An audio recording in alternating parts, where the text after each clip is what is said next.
This is the last time I'm hosting these awards, so I don't care anymore. I'm joking. I never did. At 64, Ricky Gervais finally reveals the reason behind one of the biggest questions fans have asked for years. Why has he never married his longtime partner, Jane Fallon? From awkward laughs in the office to controversial jabs on global stages, Ricky's life has been anything but ordinary. But behind the scenes, one quiet, unwavering presence has always been by his side. Today we dive into the heart behind the humor. And what Ricky just confessed might surprise you. After being together for almost 30 years, people have always wondered why they haven't gotten married yet. While Ricky has always been known to be a rule breaker, it seemed absurd and strange to be together for so long and not want to get married. Over the years, Ricky had avoided the questions regarding the issue with sarcasm and humor. Still, recently he's been opening up about why he and Jane have decided to stay unmarried. And no, it's not commitment issues. It's something that goes deeper on the fundamental level. Stick with us as we unravel this mystery that has revealed us for decades. How it all started. Dean Gervais was born in a suburb of Reading on the 25th of June 1961 at Battle Hospital in Berkshire, to Eva Sophia and Lawrence Raymond Jerry Gervais.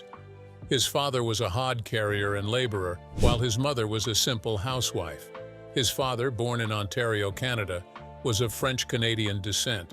He grew up on a farm in Plain Court, Ontario, near Chatham, Ontario.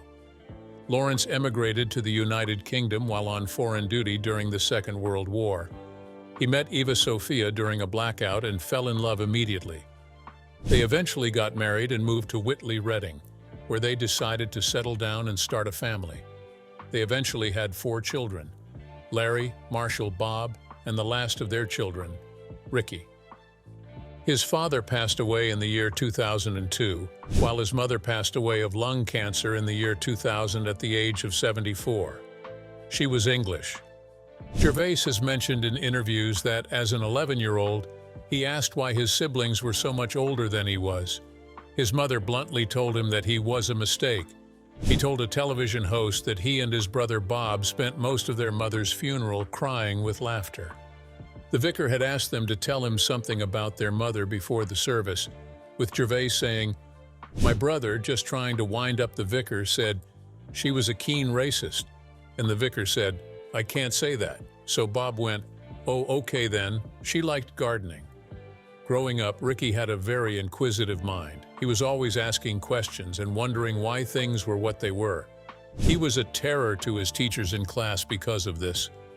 Always asking why they believed that was the answer, why the sky was blue, and what our reason for existence was.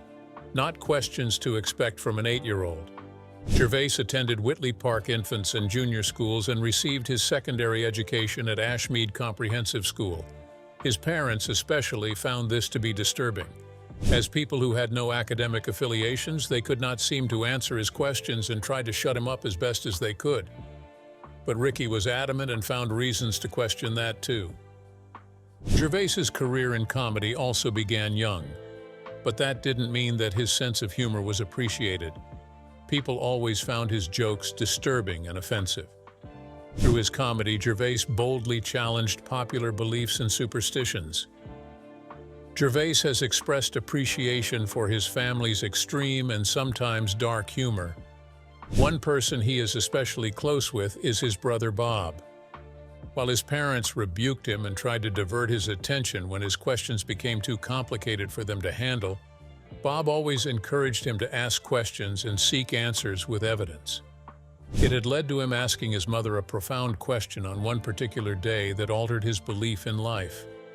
He asked his mother if God existed, and if he did, why did children die? His mother was left flustered and unable to answer his question. This was a turning point and a landmark in Gervais's life.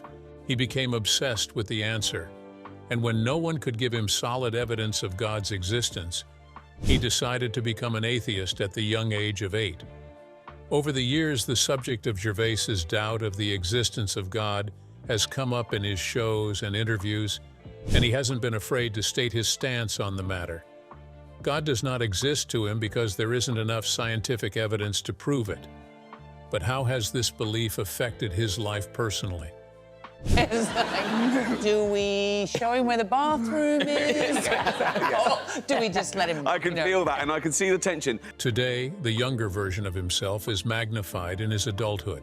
He still doubts everything and believes in facts, not religious superstition.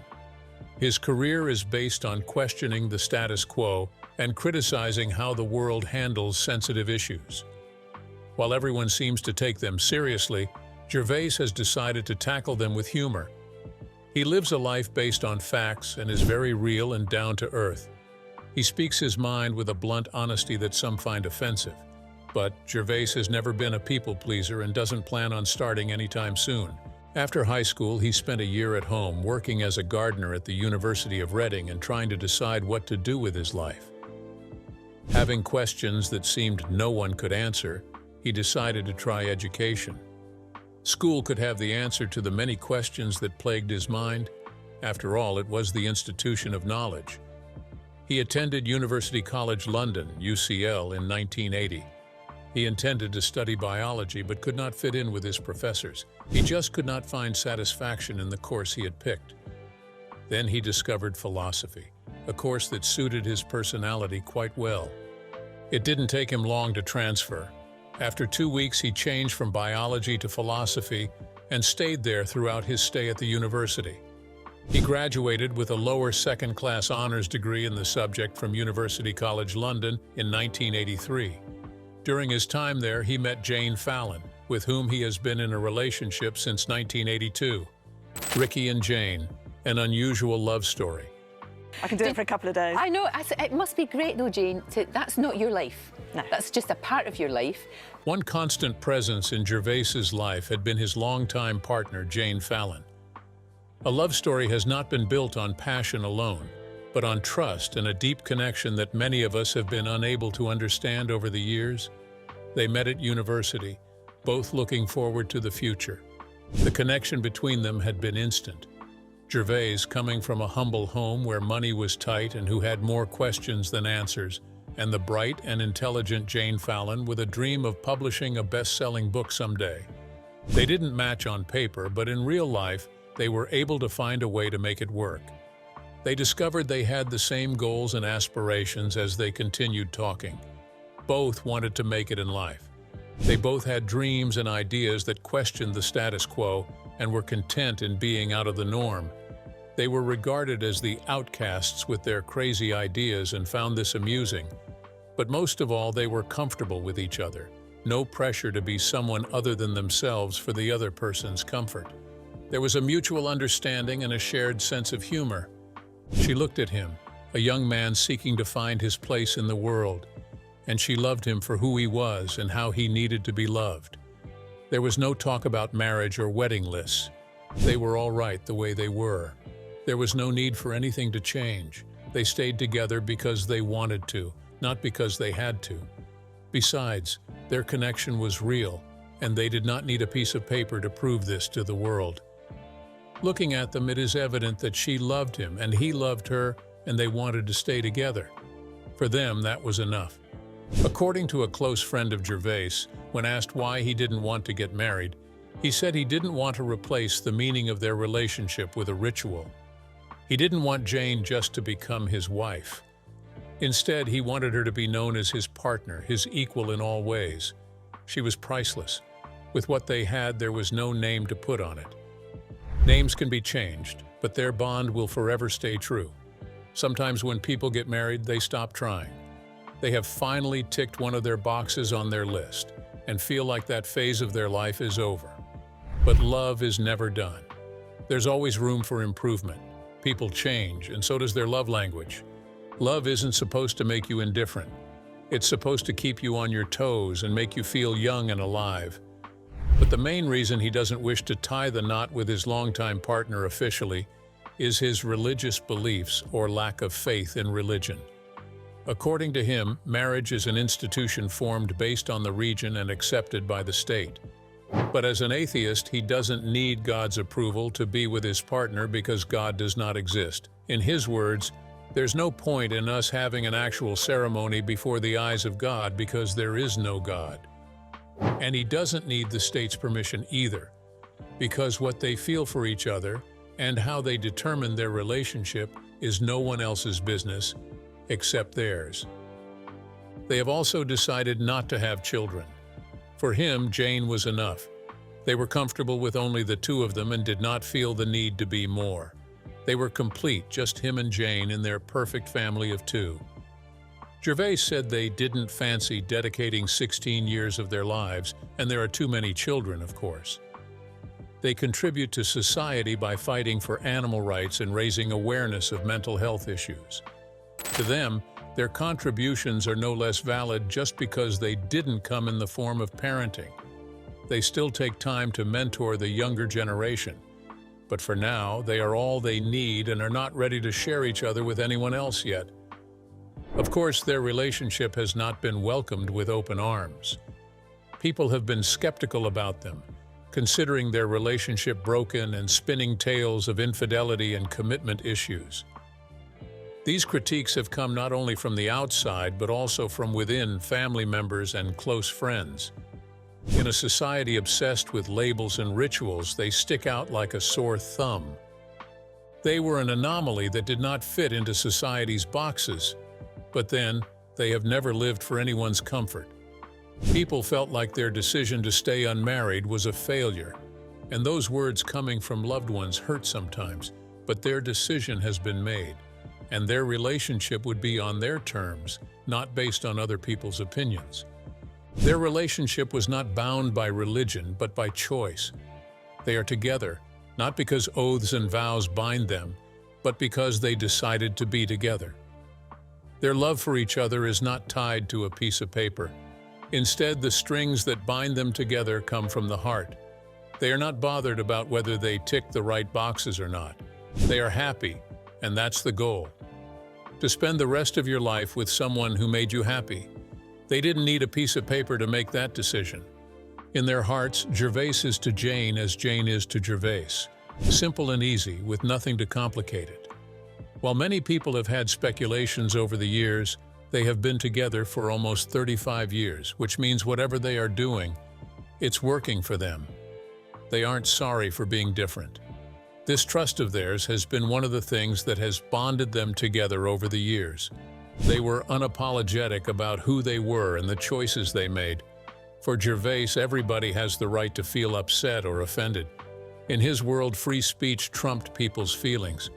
Instead of being afraid to speak, people should be able to say whatever's on their mind, even if someone else feels uncomfortable or gets upset.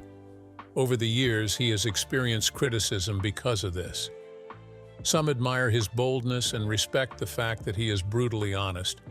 Others feel he goes too far and sometimes crosses emotional boundaries. Just because wounds aren't physical doesn't mean you should poke the one you can't see. Others claim he is a low-key sadist who enjoys watching people squirm in discomfort. I am, and I'm always, I quiz my friends relentlessly about, they now won't tell me anything about what's happening in their own lives, but I quiz them about what might be happening in their friends' lives. Both successful in their careers, they found a way to exist without interfering in each other's professional lives. With Jane being an established and successful author and producing many bestsellers, she has amassed her share of wealth. So no, she's not with him for the money. She's with him because she loves him and wants to be. She doesn't need a ring on her finger to assure her of Gervais's love for her. It's in how he looks at her and the shy smiles he gives her when she catches him staring. Their relationship is founded on a solid foundation of love, trust, and passion that has not dwindled over the last 40 years. The career life of Ricky Gervais. Before Gervais found his calling in comedy, he had tried something completely different. After university, Gervais pursued a career in pop music. He formed a pop duo called Siona Dancing with fellow student Bob McRae. Like many groups in the early 1980s, they were a pop act with a somewhat pretentious name and exhibited a strong musical influence from David Bowie. Gervais served as the lead singer and adopted a vocal style that has often been compared to Bowie, who was his hero. Siona Dancing were briefly signed to a recording contract and released several singles, including songs like More to Lose and Bitter Heart. More to Lose later became a hit in the Philippines, but the pop duo failed to make it big in the United Kingdom. While his career in pop music did not survive, clips of his days of music did, and they have been frequently used to tease Gervais in interviews. Despite his lack of success, Gervais stayed within the music industry for a while and even spent time as the manager of Suede. Eventually, he realized he was in the wrong industry and moved into the world of television and comedy. Gervais had to wait a long time before achieving the fame he had hoped would come with a pop career. He began his stand-up career in the late 1990s. Eventually, he landed his comedy chat show on Channel 4, Meet Ricky Gervais, which aired in the year 2000 and attracted legendary guests such as Jimmy Savile, Stephanie Powers, and Jim Bowen. The series only ran for 6 episodes before it was eventually canceled. A year later, greater stardom came for Gervais with the debut of BBC comedy The Office in 2001. Although the show did not begin with a bang as Gervais had hoped, it is now often remembered as one of the most incredible comedy series ever. It transformed how people saw comedy and earned him a cult of loyal fans. The show follows the life of obnoxious and embarrassing office manager David Brent. It was aired in a documentary style, and Gervais played Brent. David Brent has since been voted in various polls as one of the most fantastic comic characters. Gervais had further success with another sitcom, Extras, released in 2005, attracting celebrity guests, including Ben Stiller, Samuel L. Jackson, and his musical idol David Bowie. It satirized the entertainment industry, and leading stars were happy to play along by performing exaggerated versions of themselves. Gervais has become one of the most popular comedy performers of the century. He has hosted the Golden Globe Awards, lent his talent to films, become a voice artist, and appeared on numerous talk shows. He has become one of the best-known British comedy figures in America. Due to his dark comedy, he is also regularly the subject of controversy. Some critics have called him insensitive and outrageous. Gervais has responded by saying that offense is the collateral damage of free speech. He has said that he doesn't aim for a mass audience. He's just pleased he's managed to get one that understands and gets his jokes. His jokes are not for everyone. They are only for those who can keep an open mind. He doesn't aim to offend, but refuses to hold back and be quiet just to get approval. He has performed 5 multinational stand-up comedy tours. Gervais, Stephen Merchant, and Carl Pilkington created the podcast The Ricky Gervais Show, which has spawned various spin-offs, including An Idiot Abroad, starring Pilkington and produced by Gervais and Merchant. In 2016, he wrote, directed, and starred in the comedy film David Brent, Life on the Road.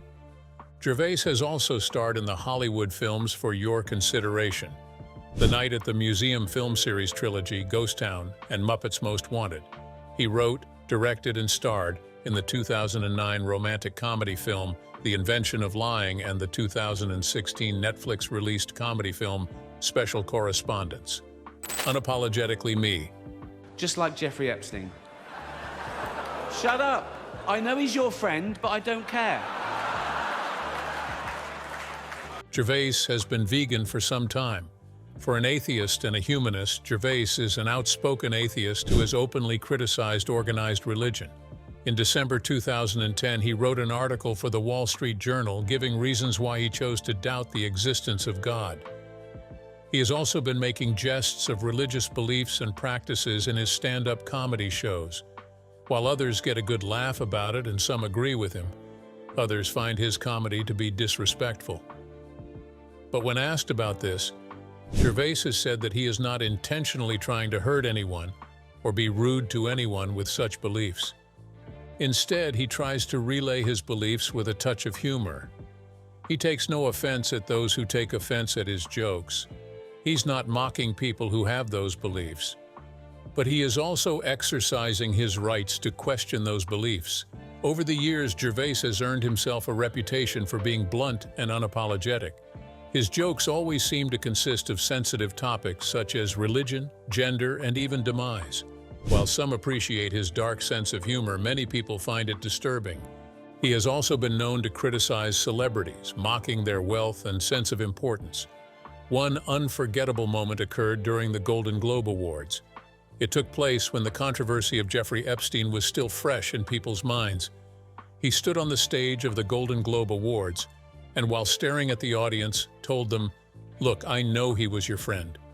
Shut up. I know he was your friend, but I don't care." This was his way of calling out a room full of the elite on their ability to disregard the wrongdoings of another simply because of how much money they have.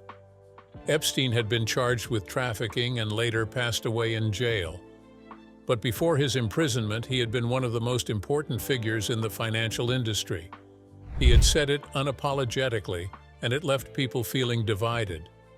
Some said his jokes were disrespectful and made light of serious and sensitive issues, while others praised him for having the courage to address a crowd full of the rich and powerful and calm them down by looking the other way. After the show, Gervais announced that that would be the last time he would be hosting the Golden Globe Awards, something he had done 5 times in 2010, 2011, 2012, 2016, and finally in 2020. Many praised him for calling out the hypocrisy in Hollywood and saying precisely what they needed to hear, but were too blinded by ego to accept. Meanwhile, other publications called him out for being too harsh and making a jest of serious issues. His passion for speaking out threatened a society that had relied heavily on secrets. From hush money claims to covered-up scandals, Hollywood had much to hide. And a man like Gervais, who is always ready to speak the truth without caring about the consequences, poses a threat. However, free speech and comedy are not the only things Gervais is passionate about. Gervais supports animal rights and has been known to be invested in this cause. He had even stated his plans to leave his multi-million-dollar fortune to animal charities. Gervais named an Asian black bear, also known as a moon bear, Derek, after the protagonist from his series, Derek. In December 2013, Gervais bought a $1,000 cake shaped like a moon bear to raise funds for Animal Asia, a wildlife conservation group. He has also been active in preventing illegal wildlife trade. He voiced his support for handing over ivory trinkets to the Metropolitan Police in London. In 2015, Gervais donated a signed acoustic guitar to help raise funds for Storybook Farm Primate Sanctuary in Ontario, Canada. The guitar, which Gervais signed, was purchased by Danny Young from the United Kingdom, who has since signed the guitar by several celebrities to raise further funds for the Storybook Farm Primate Sanctuary. Celebrities who signed the guitar include Brian May, Will Ferrell, Bryan Cranston, Donnie Harrison, Peter Frampton, Ricky Warwick, and Steve Cutts. Gervais's passion and dedication to wildlife conservation have not gone unnoticed. In 2017, Gervais was awarded the Lord Houghton Award for service to animal welfare from Animal Defenders International. He has even used his social media handles to speak up against those who hunt animals for sport. His act got him an award from the Humane Society International Cecil Award in 2018. In 2021, Gervais joined the Rewriting Extinction campaign to fight the climate and biodiversity crisis through comics. He also created the comic story Bullfight with the illustrator Rob Steen. The comic was released in the most important comic book on Earth, Stories to Save the World. Gervais is known as a man who doesn't care about what people say about him. He speaks his truth, and you either take it or leave it. His dedication to his causes and refusal to back down from a challenge have given him a name in this century. On social media platforms like Twitter, Gervais has been seen directly replying to his critics. He is unafraid to talk about anything and will openly confront his critics. He doesn't care if his words hurt your feelings. He only cares about everyone's side of the story being out so people can judge right and wrong. People should be able to say what is on their minds without fear. That is the whole essence of free speech. And as the world battles to preserve the essence of free speech, Gervais is drawing attention. As of 2022, when the issue of Twitter came up, the subject of whether people's right to free speech has been blazing ever since. At a time when it seems that this constitutional right is being threatened and voices are being silenced, Gervais stands as a symbol that they all hope is not lost. There will still be people like him who will speak the truth, no matter the consequences. He won't be silenced and won't allow his right to ask questions and question answers to be taken away because someone's feelings got hurt over what he said. He is not afraid to tell whoever he is thinking about. Gervais has proven time and again that he values honesty over popularity. While he may come across to others as confrontational and mean, to people who have had the privilege of knowing him up close, they paint a different story. They say he is polite and loyal, always willing to lend a hand to whoever is in need. He and his partner, Jane Fallon, have quietly built a life rooted in compassion, loyalty, and shared values. Together, they've donated millions to charities and animal shelters, often choosing to let their actions speak louder than any red carpet appearance or press interview. While Ricky Gervais is no stranger to controversy, Jane has been a steady, grounding force beside him.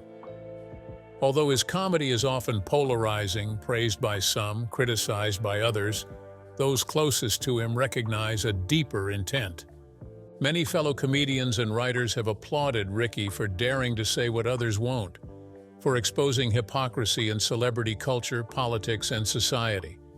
Whether roasting Hollywood elites or challenging cancel culture, he does it with razor-sharp wit and unwavering conviction.